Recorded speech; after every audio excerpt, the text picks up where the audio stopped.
Hôtel. Alléluia. Si vous pouvez imaginer la gloire de Dieu qui est ici aujourd'hui. Alléluia. En faveur de notre vie.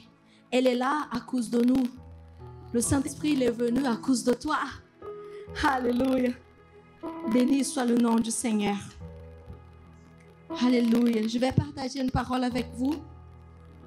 Cet après-midi, j'ai reçu l'opportunité. Et une parole, le Seigneur a mis dans mon cœur. Le Seigneur a parlé à mon esprit de cette parole. C'est une histoire très connue dans la Bible, mais que je voulais aujourd'hui pouvoir discuter, partager et parler de ce passage avec chacun d'entre vous. Alors, on va lire en Marc, chapitre 5.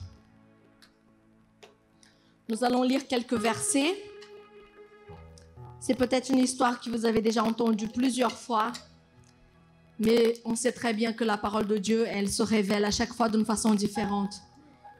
Et je sais que le Seigneur, il peut se révéler puissamment aujourd'hui dans ta vie à travers cette parole. Marc, chapitre 5, on va lire à partir du 25. Or, il y avait une femme atteinte d'une hémorragie depuis 12 ans. Elle avait beaucoup souffert entre les mains de nombreux médecins. Elle avait dépensé tout ce qu'elle possédait, mais cela n'avait servi à rien. Au contraire, son état avait plutôt empiré. Elle entendit parler de Jésus, vint dans la foule par derrière et toucha son vêtement. Car elle se disait, même si je ne touche que ses vêtements, je serai guérie. À l'instant même, son hémorragie s'arrêta et elle sentit dans son corps qu'elle était guérie de son mal. Jésus se rendit aussitôt compte qu'une force était sortie de lui. Il se retourna au milieu de la foule et dit, « Qui a touché mes vêtements ?» Ses disciples lui dirent, « Tu vois la foule qui te presse et tu dis, « Qui m'a touché ?» Jésus regarda autour de lui pour voir celle qui avait fait cela. La femme, effrayée et tremblante, sachant ce qui lui était arrivé, vint se jeter à ses pieds et lui dit toute la vérité. Alors il lui dit, « Ma fille, ta foi t'a sauvée. Pars dans la paix et sois guérie de ton mal. » Amen. Alors cette histoire, elle commence avec une femme et le texte, il va nous parler d'une femme qui avait besoin d'une guérison, d'une femme qui était malade. Le début de l'histoire de cette femme commence par « Il était une fois une femme malade ». Il était une fois une femme qui avait un problème de santé, qui avait une hémorragie et qu'elle n'avait pas de solution pour son problème. Il était une fois une femme qui avait passé des années en souffrance et qui ne trouvait pas la solution de son problème. Et quand on entend parler d'une histoire comme ça, il était une fois une femme qui vivait en souffrance, des fois on peut se rappeler de nous, de notre histoire et se dire, moi, comme cette femme qui a vécu 2 ans, en souffrance, avec une hémorragie, sans trouver la solution, moi aussi, je vis des années dans une souffrance que je n'arrive pas à trouver la solution. Moi aussi, je vis dans une situation, dans ma vie, dans une souffrance personnelle et que je n'arrive pas à trouver la solution de mon problème. Le texte, il va nous dire que la femme, pendant les 12 ans qu'elle avait souffert cette hémorragie, elle a passé tout son temps à chercher avec la médecine une solution pour son problème.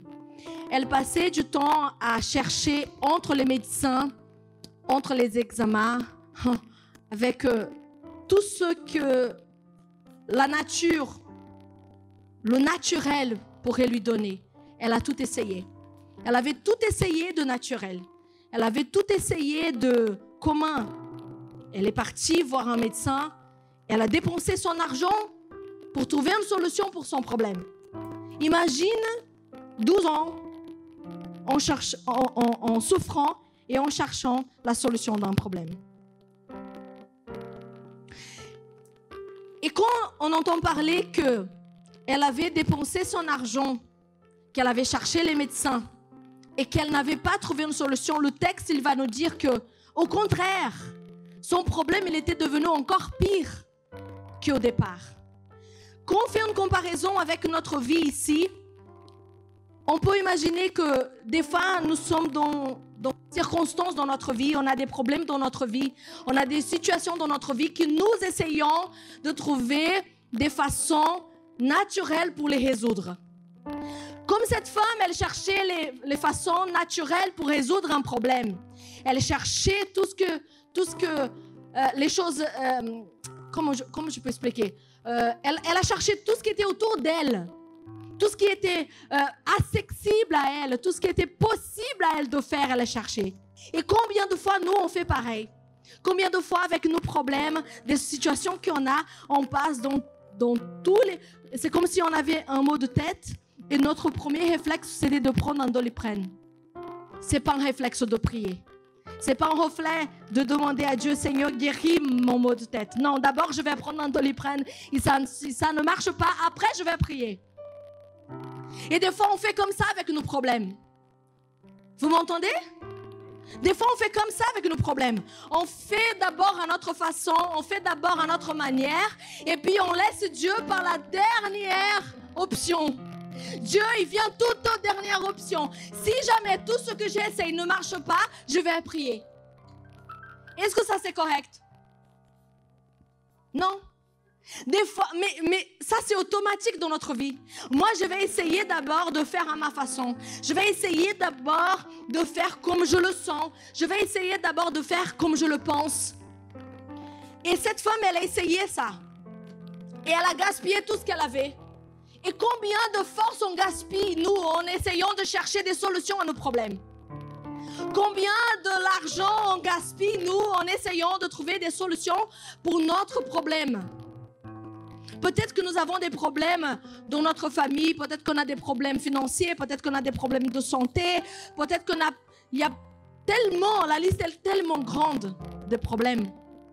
Mais parfois, nous avons cette même attitude de cette femme. Je vais d'abord investir mon argent. Je vais d'abord tout essayer. Il y a des personnes qui ne veulent pas Jésus. Il y a des personnes qui veulent tout essayer sauf Jésus. Il y a des personnes qui veulent essayer tout et n'importe quoi, mais Jésus, c'est au tout dernier.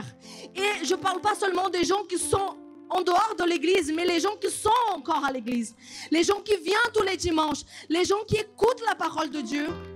Nous qui connaissons la puissance de la parole de Dieu, nous, on se dit dans notre tête, non, je vais d'abord essayer. Je vais d'abord laisser une chance. Je vais d'abord faire à ma manière. Et puis après, si ça ne marche pas, je vais prier. Et puis après, si ça ne fonctionne pas, je vais envers Jésus. Et là, on perd du temps, on perd de l'argent, on perd la patience, parce que ça ne marche pas toujours. Et là, on perd beaucoup de choses. Cette femme, elle a entendu parler que Jésus, il était en ville. Cette femme, elle a entendu parler, Jésus, il est en ville. Et Jésus, j'ai déjà entendu parler de Jésus. Jésus, c'est celui qui guérit. Jésus, c'est celui qui sauve. Jésus, c'est celui qui ressuscite les morts. J'ai déjà entendu parler de lui. Elle a entendu parler de Jésus. Et nous, on entend parler de Jésus. Toi et moi, on entend parler de Jésus. Qui ici a déjà entendu que Jésus guérit? Qui a déjà entendu que Jésus sauve? Ah. J'ai déjà vu une fois une personne qui se levait dans sa chaise roulante. J'étais impressionnée de voir la guérison. On a déjà entendu parler beaucoup de choses. On a déjà vu beaucoup de choses. Mais cette femme, elle est partie dans la conscience d'avoir sa propre expérience avec Jésus. Cette femme, elle a dit, bon, j'ai déjà entendu parler de Jésus et je sais qu'il est là, il est en ville. Je sais qu'il est là. Alors je vais me préparer parce que j'ai déjà tout essayé.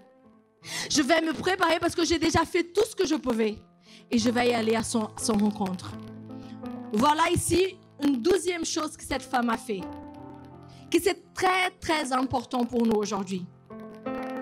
Elle a entendu parler de Jésus, elle connaissait le pouvoir de Jésus, mais elle a pris une décision. Quand elle a su que Jésus il était là, elle a pris une décision. Je vais à sa rencontre, je vais y aller le voir. Elle s'est levée de son lieu, elle est sortie de son confort.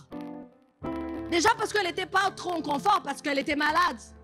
Elle était faible, elle était malade, elle n'était pas bien. Mais elle a pris une décision. Je vais sortir de chez moi et je vais y aller à la rencontre de Jésus. Je vais sortir de mon espace et je vais y aller jusqu'à lui. Jésus, il pourrait bien venir chez elle, bien sûr. Mais il y a des choses dans notre vie qu'il faut que nous, on bouge, qu'on prenne une décision, qu'on prenne une initiative. Et en fait, Jésus savait qu'il allait rencontrer cette femme.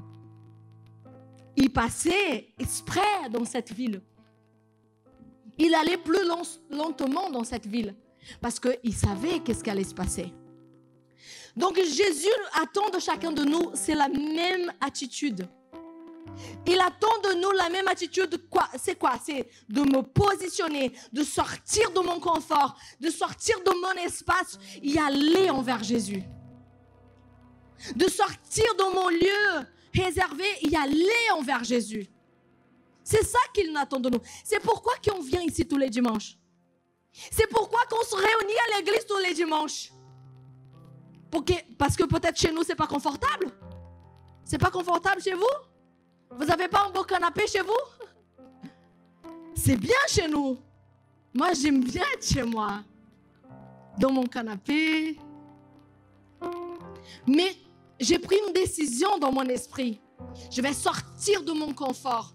Je veux faire tous ces kilomètres pour y aller dans la présence, où il est, où il se manifeste, où sa gloire se manifeste. Je vais aller là-bas. Parce que la Bible, elle dit qu'ici, c'est l'endroit, c'est la maison de Dieu où sa gloire se manifeste. Ici, c'est sa maison. C'est ici qu'on vient pour lui rendre adoration et aussi pour recevoir de sa part. Alors, cette femme, elle a dit non, je ne peux pas rester comme je suis. Je vais sortir de mon confort et je vais y aller en direction de ma victoire. Alléluia. Je vais sortir de mon canapé. Je veux sortir de ma souffrance. Parce qu'elle pourrait dire, ah, je suis pauvre. Oh, désolée, mais je ne viens pas. Je suis faible, je n'ai pas de force. Une autre chose intéressante dans cette histoire, c'est que cette femme, elle n'a attendu personne venir chez elle. L'histoire ne dit pas qu'il y a eu un pasteur qui est venu chez elle.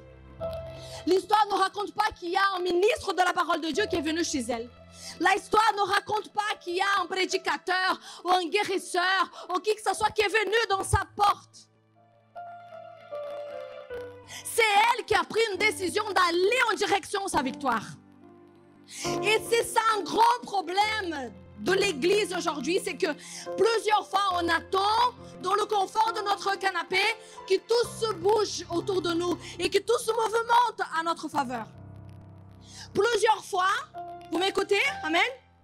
Plusieurs fois, on est tranquillement dans notre canapé, dans notre maison, en attendant que Jésus vienne taper à notre porte. Et oui, des fois, le Seigneur, il va venir taper dans votre porte.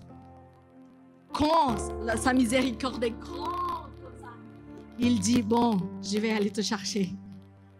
Mais des fois, le Seigneur, il dit, lève-toi et viens à ma rencontre. Lève-toi, prends-toi une décision, lève-toi de ton confort et viens à ma rencontre. Alors cette femme, elle est partie toute seule. Il n'y avait pas un pasteur qui l'a ramenée jusqu'à Jésus. Il n'y avait pas un missionnaire qui l'a ramenée jusqu'à Jésus. Il n'y avait pas maman, il n'y avait pas papa. Elle est allée toute seule. Elle a pris une décision dans son esprit. Je sais ce que j'ai besoin. Je sais ce que je nécessite. Alors je vais me lever et je vais y aller en direction, mon Jésus. Alléluia. Et c'est ça que je viens chercher tous les dimanches. Je me lève dans mon lit, je me lève, je me prépare, je dis je vais y aller avec la force du Seigneur pour chercher ma victoire. Parce que tous les dimanches, il y a une victoire pour moi. Tous les dimanches, il y a une bénédiction pour moi. Et pour toi aussi. Alors qu'on sort de chez nous, c'est pas simplement oh bon, je vais à l'église. Non, je vais y aller en direction de ma victoire. Alléluia. Je vais chercher ma victoire car le Seigneur a préparé de grandes choses pour moi. Gloire à Dieu. Et cette femme, elle est venue. Elle était faible, tremblante. Elle est venue. Elle voulait le Seigneur. Elle voulait toucher le Seigneur. Elle voulait se rencontrer avec le Seigneur. Et dans ce chemin qu'elle a parcouru pour arriver jusqu'à Jésus, elle a trouvé une grande foule. Elle avait trouvé beaucoup de personnes autour de Jésus. Et là, c'était son grand défi. Peut-être que là, on pourrait dire son troisième grand défi, parce que déjà, le premier grand défi, c'était de prendre la décision. Le deuxième grand défi, c'était de se lever. Et le troisième, c'était de rompre la foule, d'avancer même avec les gens qui empêchaient ses pas d'avancer, parce qu'en plus, elle avançait tout doucement, elle était faible. Donc, on va dire que ça, c'était son troisième plus grand défi. Et elle avançait doucement.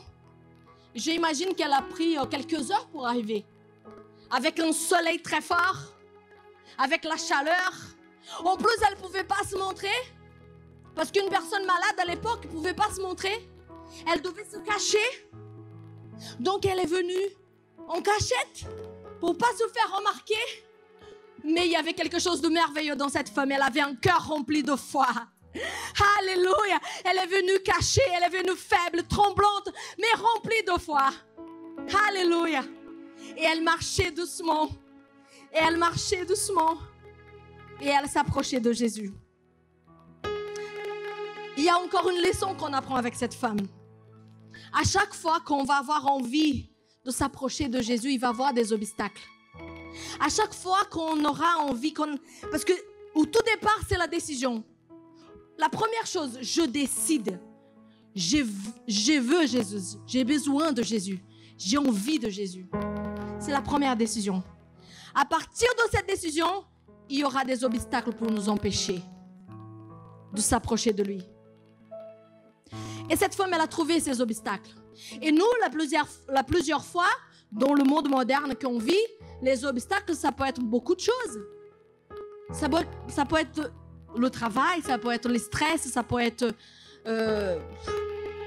beaucoup de choses pour nous empêcher, pour se mettre devant ça et nous empêcher. C'est comme si des moments on a envie de prier et d'un coup on a sommeil.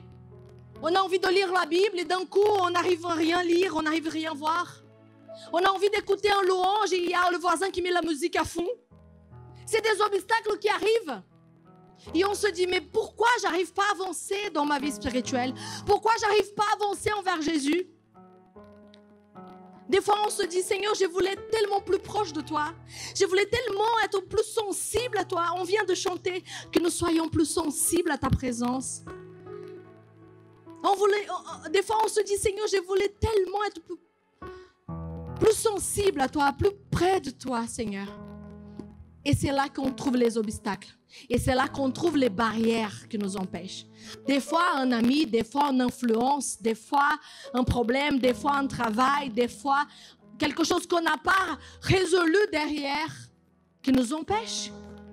Et encore, le péché nous empêche. Le péché, il est une grande barrière entre nous et Dieu. Quand on pêche, on se met... Quand on commet un péché, on se met en distance de Dieu. C'est comme si on essayait d'avancer en direction au Seigneur, mais à chaque péché, c'est comme on faisait un pas en arrière. Parce que le péché, il fait séparation entre nous et Dieu. Et il y a beaucoup d'obstacles, mais à ce moment-là, même avec les difficultés, il faut avoir quelque chose en tête. Je vais y aller, je ne vais pas désister, je vais continuer jusqu'à ce que je puisse toucher le Seigneur Jésus. C'est ça que cette femme a fait. Et quand elle est arrivée, quand finalement elle a réussi, elle avait un niveau de foi tellement incroyable, parce qu'elle s'est dit, si je touche, elle dit, si je touche que ses vêtements, je serai guérie.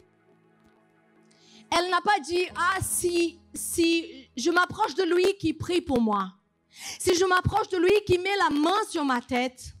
Oh, que je m'approche de lui et que je mets la main dans ses épaules. Oh, qu'il se tourne vers moi et il me libère une parole. Non. Sa foi, elle était tellement haute qu'elle a dit, si seulement je touche ses vêtements, je serai guérie. Là, on voit une invitation du Seigneur pour chacun d'entre nous. Nous devons avoir la foi comme cette femme.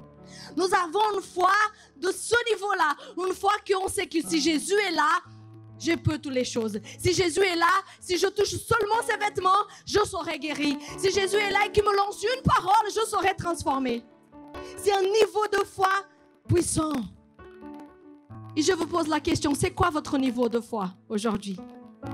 C'est quoi le niveau de foi que vous avez aujourd'hui? Votre foi, elle est basée à quoi? J'ai la foi en Jésus si ça m'arrive. J'ai la foi en Jésus si je peux faire comme ça. J'ai la foi en Jésus si je peux faire de ma façon. J'ai la foi en Jésus si ce que je veux m'arrive avant que je puisse être avec lui. C'est quel niveau de foi qu'on a? Et cette femme, elle est arrivée, comme on vient de lire l'histoire, elle a touché les vêtements de Jésus.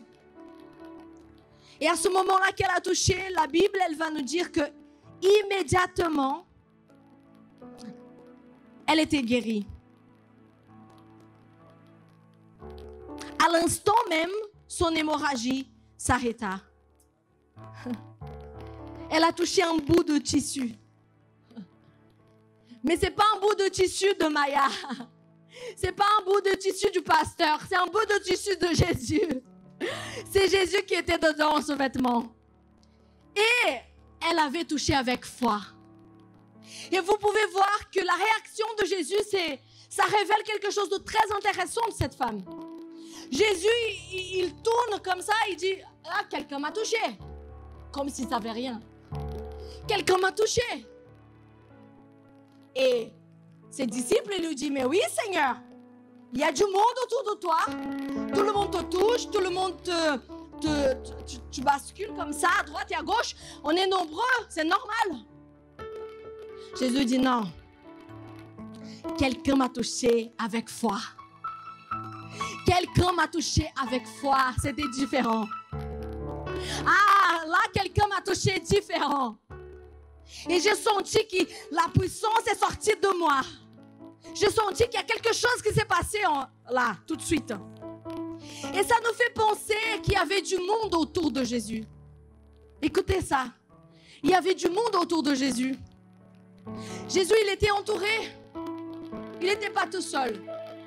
Mais il a perçu une personne entre toute la foule qui lui a touché différemment. Il a aperçu au milieu de tout le monde quelqu'un qui était là avec une intention différente.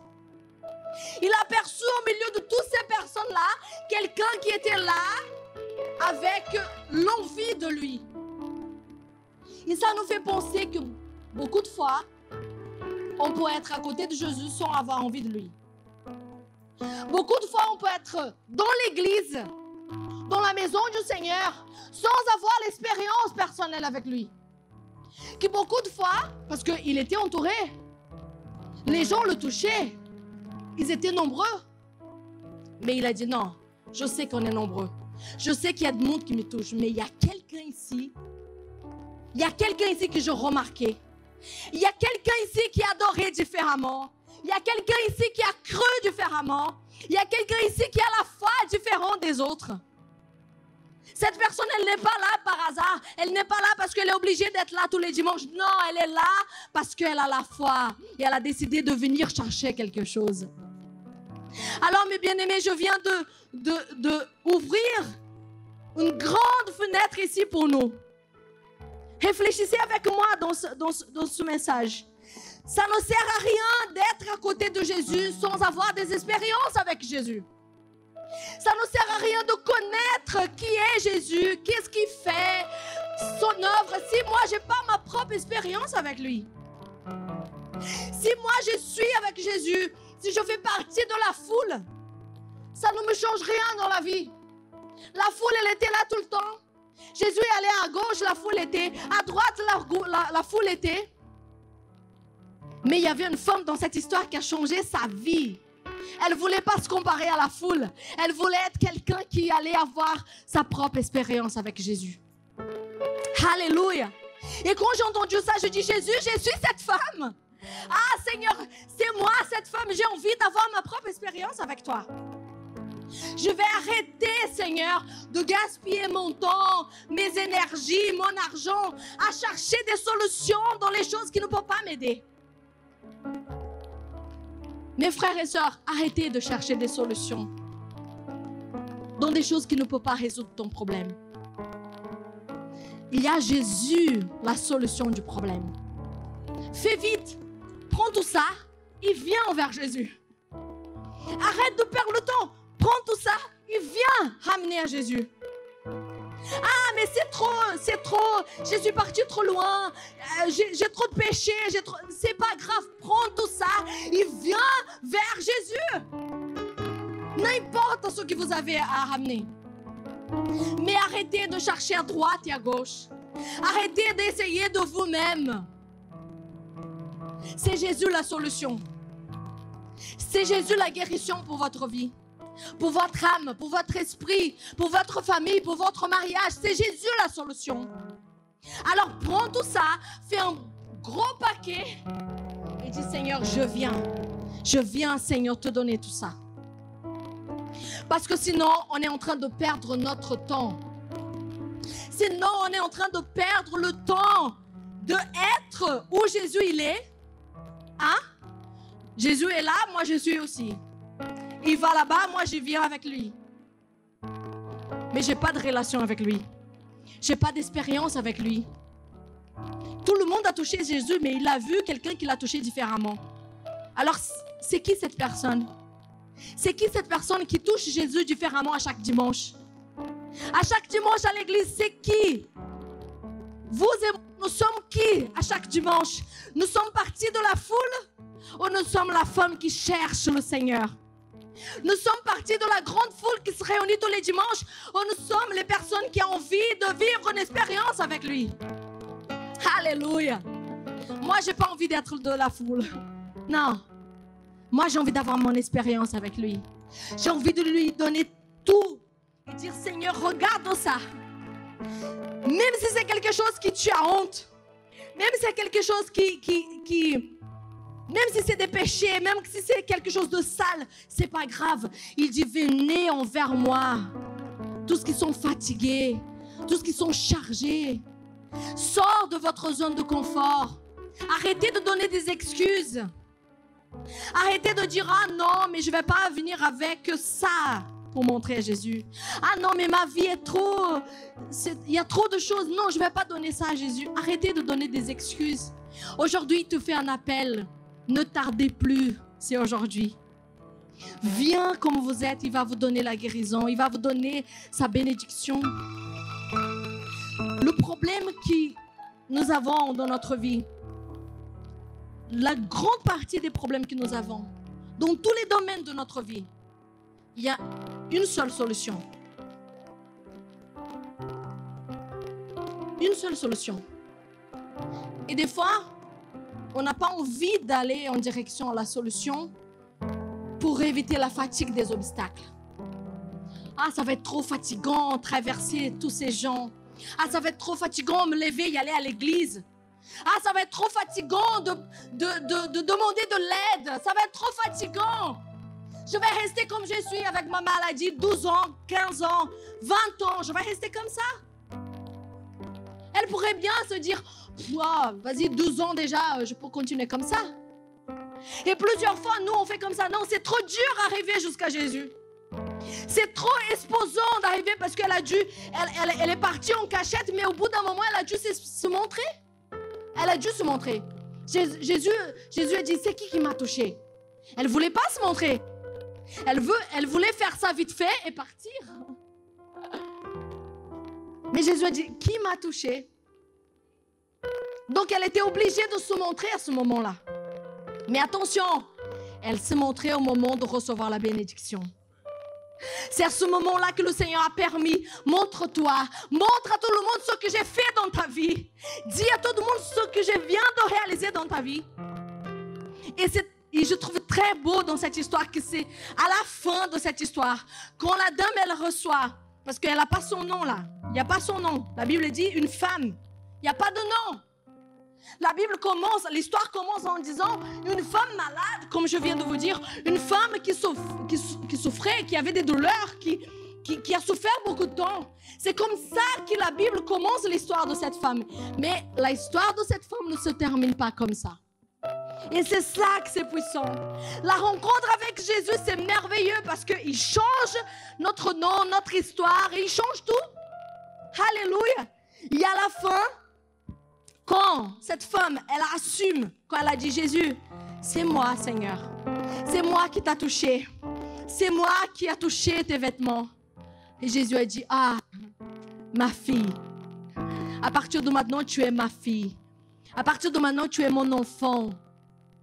La femme qui a commencé comme une femme malade, maintenant elle a une identité, elle est fille de Dieu. Alléluia. Elle a commencé comme quelqu'un, comme n'importe qui, mais maintenant, elle devient un enfant de Dieu. Et Jésus a dit, ah ma fille, rentre tranquille chez moi. Ta foi t'a guéri. Alléluia. Tu es libre maintenant. Rentre chez toi. Alors, avec ça, on se dit, waouh, elle n'a pas perdu son temps d'aller. Elle n'a pas gâché son temps d'y aller. Sa décision, elle était une bonne décision. Elle s'est levée, elle est partie en direction de la bonne décision. Et l'invitation du Seigneur pour nous aujourd'hui, c'est ça. La direction, la bonne direction, c'est la direction qui a Jésus au bout. S'il y a Jésus au bout, lève-toi et va. S'il y a Jésus au fond, lève-toi et va. Il t'attend là-bas pour t'appeler de mon enfant. Il t'attend là-bas pour guérir tes maladies. Il t'attend là-bas pour nettoyer tes souffrances. Alléluia. Il t'appelait d'enfant, il va t'appeler mon enfant. C'est bien que tu sois venu. Mon enfant, c'est bien que tu sois là. Jésus, il est merveilleux. Mais n'oublie pas, Jésus passait dans la ville. Jésus n'a pas tapé à la porte de la dame. Jésus passait. Il savait que cette femme, elle allait venir. Mais c'est elle qui a pris la décision. C'est elle qui a décidé, je vais sortir et je vais y aller à sa rencontre. Parce que ce que j'ai besoin, Jésus il a. Il a ce que j'ai besoin. Et je vais vous dire aujourd'hui, Jésus, il a ce que vous avez besoin. Jésus, il a ce que votre vie, votre famille a besoin. Jésus, il a tout ce que vous avez besoin à l'intérieur de vous. Il est la guérison pour votre âme. Il est la guérison pour votre esprit. Il a tout ce que vous avez besoin. Est-ce que vous pouvez vous lever? Alléluia. On va se lever, on va prier ensemble. Alléluia. Peut-être aujourd'hui, après cette parole, c'est un moment pour moi et pour vous de réfléchir et peut-être prendre une décision aujourd'hui. Réfléchir et se dire qui je suis à côté de Jésus. Qui je suis? Je suis partie de la foule. Je suis partie des disciples. Je suis partie de celle qui vient chercher sa victoire, sa guérison. Qui je suis autour de Jésus? Est-ce que vous pouvez fermer votre yeux? On va faire une prière. On va demander au Saint-Esprit en ce moment de venir parler à votre cœur, à votre esprit. Parce qu'il ne faut pas qu'on soit des personnes à côté de Jésus juste pour y être, sans rien avoir, sans rien recevoir, sans rien vivre à côté de lui. Non. Non. Il faut qu'on soit des personnes qui vivent des vraies relations avec Jésus. Il faut qu'on soit des personnes qui ont des vraies vies transformées par la puissance de Jésus. Il faut qu'on soit des personnes qui ont un mariage transformé, une famille transformée, la santé transformée par la puissance de Jésus. Parce que nous ne faisons pas partie de la foule. Non, nous sommes un enfant de Dieu. Alléluia. Non, on n'est pas n'importe Et en tant qu'un enfant de Dieu, on est héritier de ces bénédictions. Alléluia. On a déjà reçu ces bénédictions à travers Jésus. Alléluia. Oh Saint-Esprit de Dieu, viens ici Seigneur aujourd'hui. Oh Seigneur, avec ta puissance Seigneur. Jésus, avec cette parole Seigneur que tu nous as donnée. Seigneur, viens toucher notre cœur. Viens toucher notre esprit, Seigneur, pour que nous soyons plus près de toi, Seigneur. Car tu es la solution de nos vies, Seigneur. Car tu es le Dieu de nos vies, Seigneur. Car tu es notre Père, Seigneur. Oh, Seigneur, enlève-nous de notre endroit, Seigneur, de confort. Et ramène-nous, Seigneur, à ta présence. Attire-nous, Seigneur, à ta présence, Saint-Esprit. Appelle-nous à ta présence, Saint-Esprit. Oh Seigneur, viens aujourd'hui ici, Seigneur. Et touche nos vies avec ta grâce. Touche nos vies avec ta présence. Envahis nos maisons. Envahis notre famille, Seigneur. Viens, Seigneur, dans chaque vie, dans chaque famille ici présente, Seigneur. Au nom de Jésus, Seigneur, nous te prions. Oh Saint-Esprit de Dieu, nous avons besoin de toi, Seigneur. Oh Seigneur. Oh Seigneur, on ne veut plus perdre notre temps, Seigneur, avec des choses de ce monde. Non, non, Seigneur, parce que c'est toi la solution. En toi, il y a toutes les solutions, Seigneur. En toi, il y a toutes les réponses, Seigneur. En toi, il y a toutes les provisions, Seigneur. C'est toi que nous voulons aujourd'hui. Alléluia. Est-ce qu'il y a quelqu'un ici qui veut recevoir une prière? Je vous invite, si vous voulez recevoir une prière, à sortir de votre place. Comme cette femme qui a dit, je vais sortir de ma maison. Comme cette femme qui a dit, je vais sortir de mon confort. Et je vais aller en direction de Jésus. Et je vais aller en direction de mon Sauveur. Alléluia, je voulais vous inviter, pour ceux qui veulent recevoir une prière. Alléluia, pour ceux qui veulent toucher les vêtements de Jésus. Je vous invite à venir devant, on va prier. On va prier tous ensemble. Alléluia. Quelqu'un? Amen. Sinon, vous pouvez mettre la main dans votre cœur. Où vous êtes. Seigneur Jésus, c'est toi qui fais l'œuvre, Seigneur. C'est toi qui fais l'œuvre, Seigneur, dans notre vie, Seigneur. C'est toi, Seigneur, oh Seigneur, qui touche nos cœurs et nos pensées, Seigneur. C'est toi qui convaincre l'homme, Seigneur, du péché et du mal, Seigneur. Au nom de Jésus, Saint-Esprit, viens dans chaque vie ici présent, Seigneur. Au nom de Jésus, que le Seigneur vienne, Seigneur, avec ta grâce et ta puissance, toucher chaque vie, Seigneur. Pour qu'on ne vive pas, Seigneur, comme une foule, Seigneur. Qu'on ne vive pas, Seigneur, distant de toi, mais qu'on vienne s'approcher de toi jour après jour. Seigneur, pour vivre des expériences incroyables, Seigneur, avec ta puissance, avec, Seigneur, ton amour. Père, au nom de Jésus, on te demande, viens, Seigneur, dans chaque vie ici présent, Seigneur, et que cette parole puisse toucher, Seigneur, le cœur, la vie et l'esprit de mes frères et sœurs ici, Seigneur. Au nom de Jésus, transforme. Au nom de Jésus, délivre. Au nom de Jésus, guéris, Seigneur, pour la gloire de ton nom. Amen et amen. Gloire à Dieu. Vous pouvez acclamer le Seigneur. Alléluia. Gloire à Dieu.